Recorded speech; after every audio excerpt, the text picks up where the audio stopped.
Hello दोस्तों, इस video में हम देखने जा रहे हैं क्लास 9th एनसीईआरटी साइंस की बुक का। हम यहाँ कंप्लीट रिवीजन करेंगे। ये अपना यूनिट नंबर 1 रहेगा, हमारे आसपास के पदार्थ। हम इसको complete short notes, important question और हर कॉन्सेप्ट पे हम यहाँ चर्चा करेंगे। और जो विभिन्न एग्जाम्स में क्वेश्चन पूछे गए हैं, कंपटीशन एग्जाम्स में, वो ट्यूशन भी मैं यहाँ लेके आया हूँ। तो ये वीडियो सभी के लिए यूज़फुल होने वाला है, चाहे वो स्कूल स्टूडेंट हो या फिर जो कंपटीशन की एग्ज़ाम की तैयारी कर रहा है वो स्टूडेंट हो। तो जो भी स्टूडेंट नया है वो चैनल को सब्सक्राइब कर ले और अपने बेल आइकन को ऑन कर ले। तो चलिए दोस्तों, हम स्टार्ट करते हैं आज का अपना टॉपिक। तो फिजिकल नेचुरल ऑफ मैटर्स यानी पदार्थों का भौतिक स्वरूप पहला ही अपना टॉपिक है। तो हम यहाँ देखते हैं। तो प्रत्येक वस्तु स्थान घेरती है, यानी कि जो भी वस्तु होती है वो स्थान घेरेगी। जिसमें द्रव्यमान होता है उसे पदार्थ कहते हैं। पदार्थ सूक्ष्म कणों से मिलकर बना होता है। तो हमें दो चीज़ याद रखनी है, स्थान घेरेगी और द्रव्यमान होगा। जैसे गैस है, गैस भी स्थान घेरती है और उसका द्रव्यमान होता है। अब हम यहाँ देखेंगे पदार्थ के अभिलक्षणिक गुण, यानी कि जो करेक्टर्स होते हैं मेटल के, वो क्या क्या हैं, तो हम यहाँ देखने वाले हैं।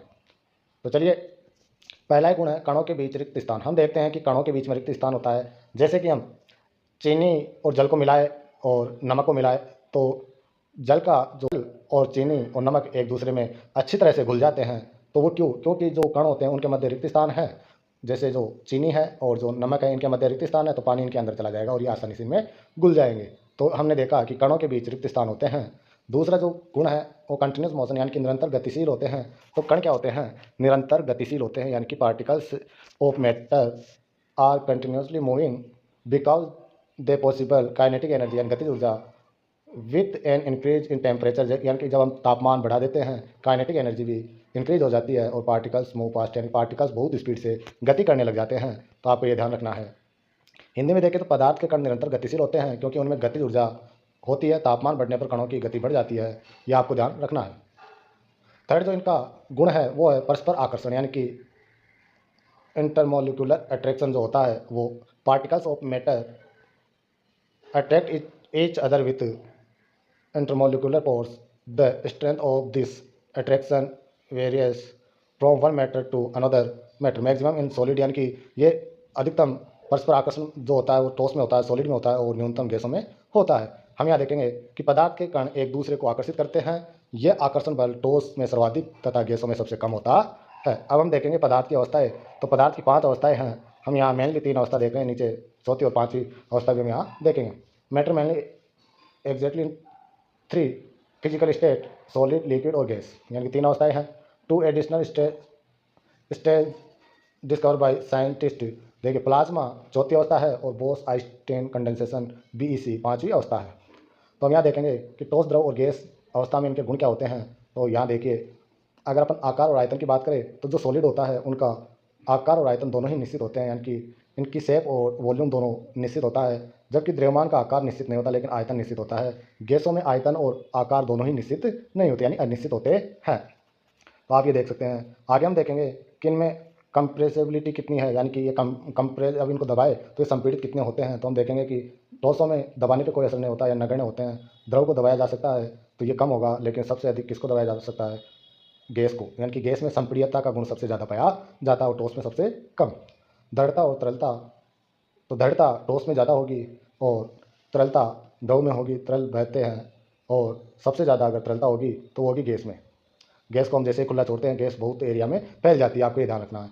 अंतराणु स्थान, इंटरमोलिकुलर स्पेस जो न्यूनतम होता है वो ठोस में होता है क्योंकि उनके मध्य ये स्थान कम होता है। ठोसों में कण पास पास में होते हैं, द्रव में ये थोड़ा ठोसों से ज़्यादा होगा और अधिकतम ये गैस में होता है। आकर्षण बल ठोसों में सबसे ज़्यादा होगा क्योंकि ठोस में आकर्षण बल बॉन्डिंग जो होती है वो बहुत मजबूत होती है, इसीलिए ठोस दबते नहीं हैं, संपीड़ित नहीं होते। द्रव में मीडियम होगी और जो अपना गैस है उसमें सबसे कम होगी। नेक्स्ट हम देखते हैं कि विसरण की दर सबसे कम ठोसों में होती है और सबसे ज़्यादा गैस में होती है, आपको ये ध्यान रखना है। हम चौथी अवस्था के बारे में पढ़ेंगे यहाँ। चौथी अवस्था प्लाज्मा अवस्था। तो फोर्थ स्टेज ऑफ मैटर्स की प्लाज्मा अवस्था है। इस अवस्था में कण अत्यधिक ऊर्जा वाले और अधिक उत्तेजित होते हैं जो आयनीकृत गैसों के रूप में होते हैं। उदाहरण के लिए सूर्य, तारे और नियॉन बल्ब, ये सब क्या है? प्लाज्मा अवस्था में होते हैं। हम यहाँ इंग्लिश में देखें तो यहाँ देखिए, consist of super energetic and super excited ionized gas. Example neon, sign bulb, fluorescent tube. आपको याद रखना है, नियॉन बल्ब में फ्लोरोसेंट ट्यूब जो होती है उसमें सन, स्टार्स, इन सब में क्या होता है? प्लाज्मा अवस्था में पाया जाता है। हम देखते हैं आपकी कि बोस आइंस्टाइन कंडेंसेशन जो होता है ये क्या है? तो बोस आइंस्टाइन कंडेंसेशन है कि formed by cooling a gas of extremely low density, यानी कि बहुत कम घनत्व पे, यानी 1/1,00,000 पे। तो हम यहाँ देखेंगे सामान्य वायु के घनत्व के 1,00,000वें भाग जितने कम घनत्व वाली गैस को बहुत ही कम तापमान पर ठंडा करने से यह अवस्था प्राप्त होती है। और ये बोस और आइंस्टाइन, बोस थे इंडिया के और आइंस्टाइन थे विदेशी, इनने ये गैस की अवस्था बताई थी, पदार्थ की अवस्था बताई थी, इसलिए इसको बोस आइंस्टाइन कंडेंसेशन कहा जाता है।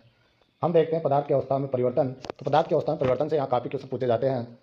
तो हम यहाँ देखेंगे कि the physical state of matter can be change by changing temperature and pressure, यानी कि तापमान और दबाव के कारण चेंज होता है। तो इनमें हम देखेंगे तो तापमान परिवर्तन का प्रभाव हम यहाँ देखेंगे। Effect of temperature change, melting point यानी गलनांक, जो आइस होती है वो 0 डिग्री सेंटीग्रेड पर यानी कि 273.15 के मेल्ट हो जाती है। सॉरी, बॉइलिंग, बॉइलिंग का मतलब होता है क्वथनांक। तो 100 डिग्री सेंटीग्रेड पे यानी कि 373.15 केल्विन पर वाटर क्या हो जाता है, बॉयल हो जाता है, यानी कि क्वथनांक। उद्रुपातन, उद्रुपातन ही काफ़ी इंपॉर्टेंट है। जल, यानी जल का मेल्टिंग पॉइंट पूछे तो 0 डिग्री सेंटीग्रेड या 273.15 केल्विन।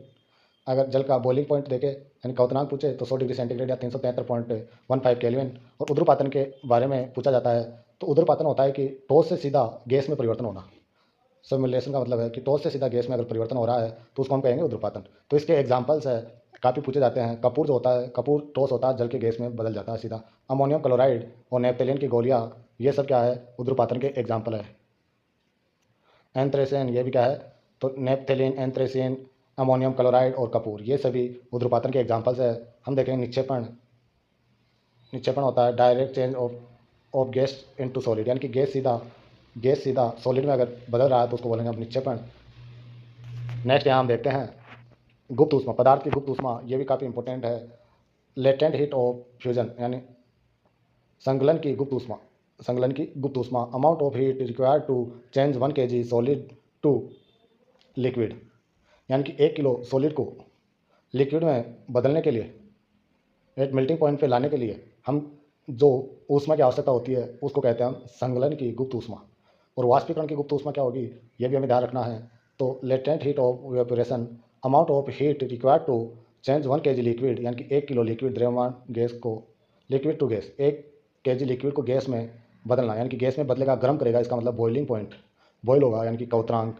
यह होता है जल के लिए 100 डिग्री सेंटीग्रेड, आपको याद रखना है। इसी को गुप्त ऊष्मा, किसकी, वाष्पीकरण की गुप्त ऊष्मा कहेंगे। अब हम देखते हैं ताप का परिवर्तन देख लिया, अब दाब परिवर्तन की चीज़ें यहाँ देखेंगे अपन। तो दाब परिवर्तन का प्रभाव, तो चलिए दोस्तों, इफेक्ट ऑफ प्रेशर चेंज हम यहाँ देखते हैं। तो हम देखते हैं increase pressure and decrease temperature, यानी कि प्रेशर को, दाब को बढ़ाएंगे और तापमान को घटाएंगे।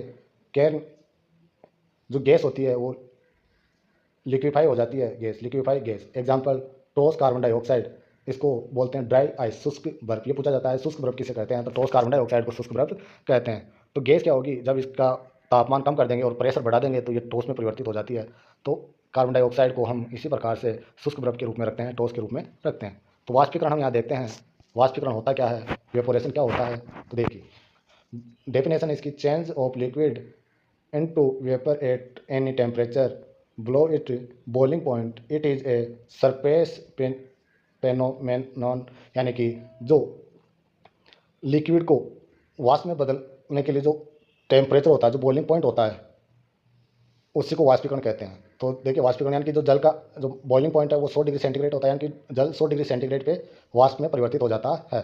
फैक्टर इफेक्ट वेपोरेशन, यानी कि वाष्पीकरण को प्रभावित करते हैं तो सरफेस एरिया, यानी कि कितना एरिया है, अगर एरिया बढ़ रहा है, सरफेस सराउंडिंग एरिया जो है, सरफेस एरिया अगर वो बढ़ रहा है तो वाष्पीकरण की मात्रा होगी। टेम्परेचर बढ़ रहा है, वाष्पीकरण की मात्रा बढ़ जाती है। और अगर हवा चल रही है, ह्यूमिडिटी, आर्द्रता है, तब भी वाष्पीकरण की मात्रा में कमी आती है। सरफेस एरिया यानी कि जो सराउंडिंग एरिया, सतह अगर ज़्यादा होगी, यानी कि एक कम पानी, एक पात्र लो, उसमें यहाँ पानी डालते हैं, एक इतना सा 1 लीटर पानी डालते हैं, एक और बड़ा पात्र लेते हैं तो उसमें ये पानी इतना ही आएगा। तो ज़्यादा गर्म ये होगा, जल्दी गर्म होगा, तो यानी कि सरफेस एरिया बढ़ता है तो वाष्पीकरण की मात्रा बढ़ जाती है। टेम्परेचर बढ़ता है तो वाष्पीकरण की मात्रा बढ़ जाती है। विंड स्पीड, यानी कि अगर हवा बढ़ जाती है, हवा की स्पीड बढ़ जाती है, तब भी वाष्पीकरण की मात्रा बढ़ जाती है। लेकिन ह्यूमिडिटी, आर्द्रता बढ़ती है तो वाष्पीकरण की मात्रा कम हो जाती है। ह्यूमिडिटी की उमस, क्योंकि ये टेम्परेचर को कम करती है, टेम्परेचर जैसे कम होगा तो आर्द्रता भी कम हो जाती है।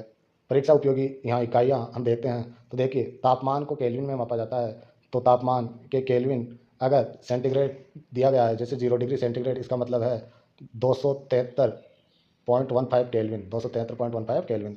ठीक है। अगर हम देखें तो केल्विन सेल्सियस के बारे में पूछा है कि तो सेल्सियस में मान बताए, तो हमें दे दिया जाए 273 केल्विन कितने सेल्सियस के बराबर होगा, तो 0 सेल्सियस के बराबर होगा। ऐसा यूनिट ऑफ टेम्परेचर होती है केल्विन, ऐसा यूनिट ऑफ प्रेशर होती है पास्कल, और 1 वायुमंडलीय दाब एटमॉस्फेयर टेम्परेचर जो होता है वो 1.01 इंटू 10⁵ पास्कल के बराबर होता है। और अगर डेंसिटी घनत्व पूछे तो केजी यानी कि द्रव्यमान बटा आयतन, केजी अपॉन यानी कि किलोग्राम बटा मीटर क्यूब प्रति घन मीटर, हिंदी में इस प्रकार से इसको बोलेंगे, किलोग्राम प्रति घन मीटर। तो चलिए दोस्तों, अब हम देखते हैं इंपॉर्टेंट जो क्वेश्चन एग्जाम से पूछे गए हैं प्रतियोगी परीक्षा हेतु बहुविकल्पी जो प्रश्न है। शुष्क बर्फ क्या है, ये एसएससी और आरआरबी पूछा गया है। तो शुष्क बर्फ होती है ठोस carbon dioxide, option number B यहाँ अपना करेक्ट होगा। क्वेश्चन नंबर है second, unit of temperature, temperature की ऐसा यूनिट क्या है, या आरपीएससी और टेट में पूछा गया है, तो केल्विन को ऐसा यूनिट माना गया है तापमान की। नेक्स्ट क्वेश्चन हम देखते हैं, क्वेश्चन नंबर 3 है कि किस प्रक्रिया में ठोस पदार्थ बिना द्रव में बदले सीधे गैस में परिवर्तित हो जाते हैं। तो उद्रुपातन मैंने फॉर्मुलेशन बताया था कि कपूर को जब जलाते हैं तो सीधा किस में बदल जाती है, जलने लग जाती है, गैस में बदल जाती है। अमोनियम क्लोराइड, नेप्थेलिन की गोलियां, नेप्थेलिन के बारे में अपने पढ़ा था, ये सब क्या है, उद्रुपातन के उदाहरण है। नेक्स्ट क्वेश्चन हम देखते हैं, क्वेश्चन नंबर 4, वाष्पीकरण के दौरान शीतलता किस पर आधारित है, यानी कि जो वाष्पीकरण के दौरान शीतलता आती है वो किस पर आधारित है। तो हम यहाँ देखेंगे कि परिवेश के कणों द्वारा ऊष्मा की हानि या द्रव कणों द्वारा गुप्त ऊष्मा का अवशोषण, यानी कि जो द्रव कण होते हैं वो ऊष्मा का अवशोषण कर लेते हैं, गुप्त ऊष्मा का, तो क्या हो जाएगा, वो वाष्पीकरण शीतल हो जाएगा, ठंडा हो जाएगा। तो ऑप्शन बी यहाँ करेक्ट होगा। क्वेश्चन नंबर 5 देखिए, किस तापमान पर जल, द्रव और गैस दोनों अवस्थाओं में एक साथ पाया जा सकता है, यानी कि कौन सा वो टेम्परेचर है जिस पर जल द्रव में और गैस दोनों अवस्थाओं में पाया जाता है। तो मैंने कहा था कि 100 डिग्री सेंटीग्रेड पे ये क्या है, इसका मेल्टिंग पॉइंट है। तो मेल्टिंग पॉइंट है ये, किसका मेल्टिंग पॉइंट है, जल का, और सॉरी बॉइलिंग पॉइंट है जल का, और मेल्टिंग पॉइंट होता है 0 डिग्री सेंटीग्रेड। तो यहाँ 273 केल्विन या 100 degree centigrade, option number B correct होगा। नेक्स्ट क्वेश्चन है कि फ्लोरेसेंट जो ट्यूब होती है और नियॉन बल्ब में चमक का कारण किसकी उपस्थिति है। तो वहाँ आप देखेंगे बहुत सारे स्टील कंडेंसेशन है या प्लाज्मा अवस्था है, तो आप कहेंगे कि आयनीकृत गैसें वहाँ रहती है, और आयनीकृत गैसें यानी कि प्लाज्मा अवस्था में अत्यधिक टेम्परेचर पे ये आयनीकृत हो जाती है, यानी प्लाज्मा अवस्था में, यहाँ हम देखेंगे ऑप्शन बी करेक्ट होगा। 25 डिग्री सेंटीग्रेड को केल्विन पैमाने में परिवर्तित कीजिए, यानी कि देखो 0 डिग्री बराबर 273 केल्विन था, तो 25 डिग्री बराबर कितना हो जाएगा कि इसमें क्या करेंगे अपन, सेंटीग्रेड से अगर अपन केल्विन में जा रहे हैं तो हम क्या करेंगे, केल्विन में जाना है तो सेंटीग्रेड प्लस 273 कर देंगे, तो 25 में 273 ऐड कीजिए, तो हमारा यहाँ जो करेक्ट आंसर आएगा वो ऑप्शन नंबर ए आएगा, 298 केल्विन। यानी कि ये कमरे का सामान्य तापमान होता है 25 डिग्री सेंटीग्रेड, और 25 डिग्री सेंटीग्रेड केल्विन में अगर कमरे का सामान्य तापमान पूछे तो 298। मानव शरीर का जो सामान्य तापमान होता है वो 37 डिग्री सेंटीग्रेड होता है। तो आप बताएंगे कि केल्विन में इसका मान क्या हो जाएगा, तो 273 इसमें जोड़ दीजिए, 273 जैसे जोड़ते हैं, 0 हासिल 1 10 11 हासिल 1 2 सॉरी 310 केल्विन, यहाँ करेक्ट आंसर आ जाएगा अपना, अपने शरीर का सामान्य तापमान 37 डिग्री सेंटीग्रेड या 310 केल्विन। नेक्स्ट देखिए क्वेश्चन नंबर 8, 100 डिग्री की भाप 100 डिग्री सेंटीग्रेड की भाप 100 डिग्री सेंटीग्रेड के उबलते पानी से अधिक जलन क्यों पैदा करती है। देखिए जो भाप है उसमें क्या होती है, गुप्त ऊष्मा होती है, इसलिए जो गुप्त ऊष्मा से जो वाष्प निकलेगी तो वाष्प ज़्यादा गर्म रहेगी, यानी कि ज़्यादा क्षेत्र में फैल के रहेगी, तो वो हमारे ज़्यादा गर्म लगेगी। हम यहाँ देखते हैं कि भाप में वाष्पीकरण की अतिरिक्त गुप्त ऊष्मा होती है, यानी कि वाष्पीकरण की अतिरिक्त गुप्त ऊष्मा के कारण ही ज़्यादा गर्म हो गए। नेक्स्ट क्वेश्चन है, निम्नलिखित में से कौन सा वाष्पीकरण की दर को बढ़ाता है, यानी कि वाष्पीकरण की दर कैसे बढ़ती है। हमने देखा था यानी वेपोरेशन कब बढ़ेगा, अगर टेम्परेचर बढ़ रहा है, एरिया बढ़ रहा है, सराउंडिंग एरिया बढ़ रहा है, और आर्द्रता कम हो रही है, ह्यूमिडिटी कम हो रही है। तो हम देखें ह्यूमिडिटी में वृद्धि गलत है, सतह के क्षेत्र में कमी गलत है, वायु की गति में वृद्धि ये सही है, कि विंड की स्पीड भी होनी चाहिए, तापमान में कमी ये भी गलत है। तो ऑप्शन नंबर सी करेक्ट होगा कि हवा की गति की वृद्धि के कारण वाष्पीकरण की मात्रा बढ़ती है, तेज हो जाता है वाष्पीकरण। पदार्थ की पांचवी अवस्था का विचार किसने, तो बोस आइंस्टाइन ने, सत्येंद्र नाथ बोस और अल्बर्ट आइंस्टाइन ने ये पांचवी अवस्था दी थी। तो चलिए दोस्तों, आज के वीडियो को यहीं समाप्त करते हैं। अगर आपको ये वीडियो अच्छा लगा तो इसे लाइक करना, शेयर करना, और फिर मिलेंगे अगली क्लास में। जब तक के लिए जय हिंद, जय भारत।